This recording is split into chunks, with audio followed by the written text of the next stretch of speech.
ডাঙৰি বান্ধোতে প্ৰথম এটা মুঠি দিব লাগে এনেদৰে তমালডালৰ ওপৰত তাৰপিছত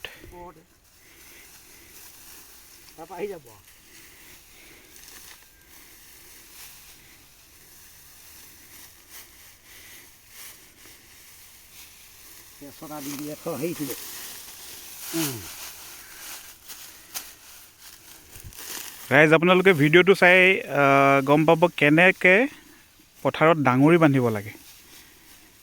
এইটো টুকন দাই এটা সহজ উপায় দেখাই আছে ডাঙৰি বন্ধাৰ।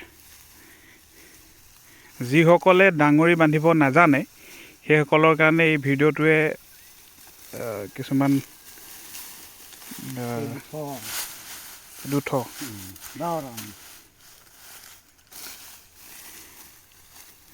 যিসকলে পথাৰত ডাঙৰি বান্ধিব নাজানে সেইসকলৰ সুবিধাৰ কাৰণে এই ভিডিঅ'টো।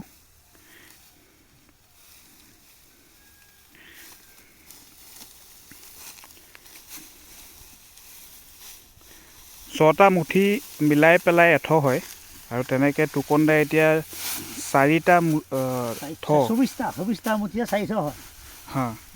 24টা মুঠি মিলাই পেলাই এটা ডাঙৰি বান্ধিছে। 4থৰীয়া ডাঙৰি 6টাই এঠ 4টাত 24টা মুঠি থাকিব আৰু এটা ডাঙৰি হ'ব।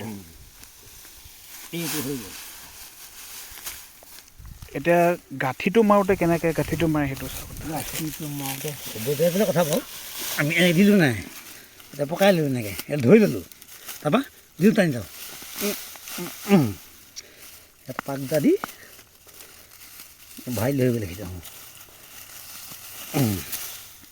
বঢ়িয়া। এতিয়া আমাৰ ডাঙৰি এইটো ৰেডি হৈ গ'ল নিব পৰাকৈ। নিব পাৰা এতিয়া।